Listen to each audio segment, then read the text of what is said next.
तो कहानी की शुरुआत में हमारे मेन लीड को देखते हैं जो बोल रहा होता है ये बेकार सा वर्ल्ड कब खत्म होगा। और हमारा मेन लीड उसका पास्ट के बारे में बताता है कि जो उसके सौतेले माँ बाप थे उसका बिल्कुल भी ध्यान नहीं रखते थे, वो सारा घर का काम उससे कराते थे। और जो उसका सौतेला भाई था वो भी उसे बहुत ज्यादा परेशान करता था। उसे घर पर ही नहीं उसे स्कूल में भी काफी ज्यादा परेशान करते थे। उसकी बेंच के ऊपर हर कुछ लिखते थे और उसके ऊपर सारी क्लास हंसती थी। टीचर भी उसकी मदद नहीं करते थे। एक दिन हमारे मेन लीड को काफी सारे बुलीज मिलकर मार रहे होते हैं, जिस वजह से हमारा मेन लीड का काफी ज्यादा बुरा हाल हो गया होता है। हमारे मेन लीड के पॉकेट से उसका फोन गिर गया होता है। हमारा मेन लीड जैसे अपने फोन को उठाने वाला होता है, एक बुली उसके ऊपर पैर रख दिया होता है, जिस वजह से हमारा मेन लीड का फोन का स्क्रीन टूट गया होता है। और वो बुली बोल रहा होता है गलती से मेरा पैर लग गया, मुझे माफ करना। इसी मौके का फायदा उठाते हुए वही बुली हमारे मेन लीड के सिर के ऊपर पैर रखने वाला होता है। लेकिन उसी समय एक लड़का आ गया होता है और हमारे मेन लीड को बचा दिया होता है। उसी वक्त एक पीछे से लड़का आया होता है और बैट से उस लड़के को मारने वाला होता है, लेकिन वो लड़का अपने पंच से उस बंदे को नॉकआउट कर देता है और गुस्से से उन बुलीज को बोलता है यहाँ से चुपचाप चले जाओ। और वो लड़का हमारे मेन लीड के सामने देखते हुए उसके पास जाता है और बोलता है क्या तुम मर गए हो क्या,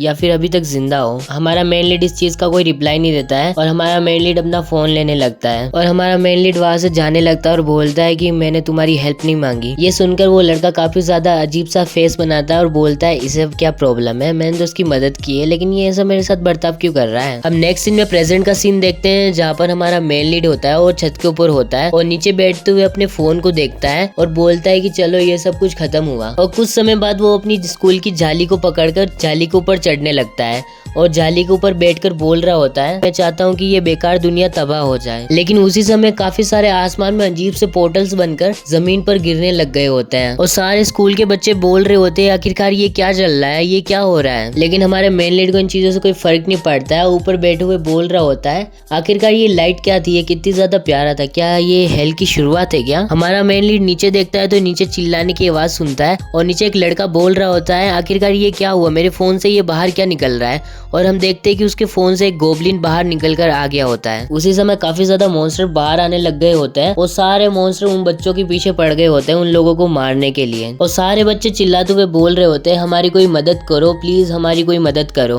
और वो सारे मॉन्स्टर मिलकर सारे बच्चों को मार रहे होते हैं और ये सब कुछ हमारा मेन लीड ऊपर बैठकर हुए देख रहा होता है। तो इस चैप्टर की शुरुआत में हमें बताया जाता है हमारी दुनिया में अचानक से काफी ज्यादा मॉन्स्टर सामने आने लग गए और वो इंसानों को मारने लग गए। लेकिन ये काफी ज्यादा अजीब बात थी, जो वो सारे मॉन्स्टर थे वो सारे फोन के अंदर से बाहर आने लग गए थे, जिस वजह से वो पूरे अर्थ में फैल गए और उस दिन को नाम दे दिया गया डे ऑफ जजमेंट। हम नेक्स्ट सीन में हमारे मेन लीड को देखते हैं जो छत के ऊपर बैठा हुआ होता है और नीचे देखते हुए बोलता है कि ये क्या सब कुछ सच है, लेकिन ये मॉन्स्टर फैंटेसी वर्ल्ड में होते हैं, लेकिन ये यहाँ पर क्या कर रहे हैं। और हंसते हुए बोलता है अरे वाह, लगता है कि मैं ना पहले कूदने से पहले मर गया हूँ। और वो नीचे देखता है तो देखता है कि उसके जो क्लासमेट है उनको भी मॉन्स्टर मार रहे होते हैं और उसके टीचर को भी। और वो बोल रहा होता है तुम लोगों ने मुझे काफी ज्यादा परेशान किया है ना, तुम लोग मुझे बुली करते थे, तुम लोग मेरे है ना बेंच के ऊपर हर कुछ लिख देते थे और टीचर भी था जो टीचर भी मेरी मदद नहीं करता था। तुम लोगों के साथ ऐसा ही होना चाहिए, तुम एक बस कचरे के समान हो, अब तुम सब मरो इस नरक के अंदर। और बोलता है कि जिंदगी बहुत ज्यादा बेकार होती है, जो मेरे पापा मम्मी थे वो भी मुझे छोड़कर चले गए और जो मेरे आसपास के लोग थे वो सारे लोग मुझे बेकार समझते थे। और रोते हुए बोलता है कि कोई ना,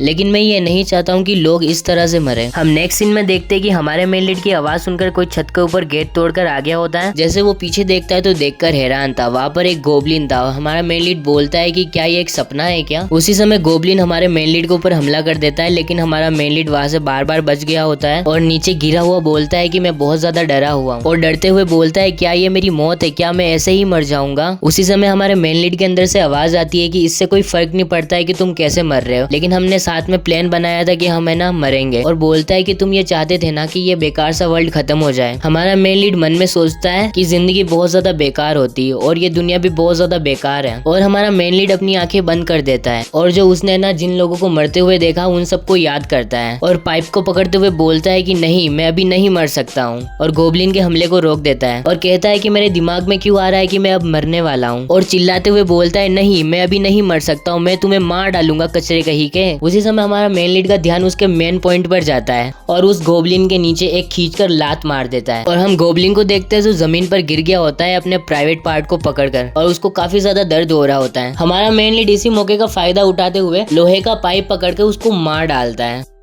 इसी के साथ हमारा चैप्टर 1 चैप्टर 2 कंप्लीट होता है। और अगर वीडियो पसंद आए तो वीडियो को एक लाइक कर देना और चैनल को सब्सक्राइब कर देना।